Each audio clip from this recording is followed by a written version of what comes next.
Hello viewers, good morning. আমি সৌমি আবারও চলে এলাম তোমাদের সাথে নতুন একটা রেসিপি শেয়ার করতে। এই রেসিপিটি খুবই ইজি, বাড়িতে কোনো গেস্ট আসলে অনায়াসেই কিন্তু তোমরা বানিয়ে সার্ভ করতে পারবে। চলো, এখানে আমি 250 গ্রামের মতো লোটে মাছ নিয়েছি। লোটে মাছটিকে কিউব করে ছোট ছোট করে কেটে নিয়েছি এবং ভালো করে ধুয়ে জলটা আমি ঝরিয়ে নিয়েছি এবং একটু লেবু মাখিয়ে রেখেছি যাতে কোনো আষ্টা গন্ধ না বেরোয়। তার মধ্যে আমি দিয়ে দেবো 2 টেবিল স্পুনের মতো হচ্ছে কর্নফ্লাওয়ার, আর 2 চামচের মতো দেবো ময়দা, 1 টেবিল স্পুনের মতো দেবো হচ্ছে গোলমরিচের গুঁড়ো, এতে করে স্বাদটা কিন্তু দ্বিগুণ আসে, এবং দিয়ে দেবো স্বাদ মতো লবণ।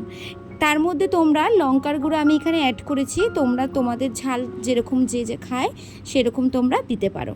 এবং আমি দিয়ে দেবো 2 টেবিল স্পুনের মতো আদা রসুনের বাটা এবং একটা ডিম দিয়ে ভালো করে কিন্তু হাতের সাহায্যে খুব সুন্দর করে কিন্তু মেখে মিনিমাম আমি এখানে আধ ঘন্টা ম্যারিনেশন করে রাখবো যাতে করে নুন টুন সব ঢোকে। আমি এখানে মিষ্টি দিইনি, কারণ যেহেতু এটা পকোড়া একটু নুন মিষ্টিটা দিলে বেশ ভালোই লাগে, তো আমি এখানে কিন্তু মিষ্টিটা স্কিপ করে গেছি। তোমরা চাইলে কিন্তু দিতে পারো। তো খুব সুন্দর করে হাতের সাহায্যে আমি মেখে নেব। ঠিক আসবে কিন্তু ঘনত্বটা ঠিক এরকম, বেশি পাতলাও না আবার বেশি একদমই শুকনো শুকনো না। তো দেখো এখানে আমি আধ ঘন্টার মতো মেখে রেখে দিলাম।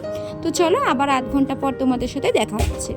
চলে আসলাম আধ ঘন্টা পর, আর দেখো এখানে আমি ফ্রাই প্যান বসিয়ে দিয়েছি। তেলটা একটু বেশি পরিমাণে দিয়ে ভাজতে হবে, তাতে করে কিন্তু পুরো মাছটাই কিন্তু ফ্রাই হবে। ব্যাটারের ঘনত্বটা কিন্তু ঠিক এরকম আসবে, বেশি পাতলাও হবে না আবার বেশি গাঢ়ও হবে না।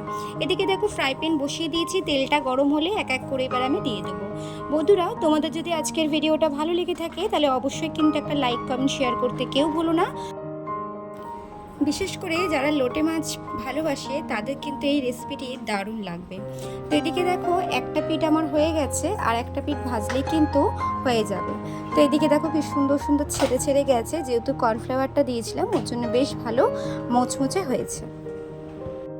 বৃষ্টির দিনে এরকম মচমচে পকোড়া কিন্তু জাস্ট ফাটাফাটি লাগে, এবং তোমরা ডাল দিয়েও কিন্তু ভাতের সাথেও এই পকোড়াটা খেতে পারো। তো ভালো লাগলে অবশ্যই একটা লাইক কমেন্ট করতে ভুলো না কেউ।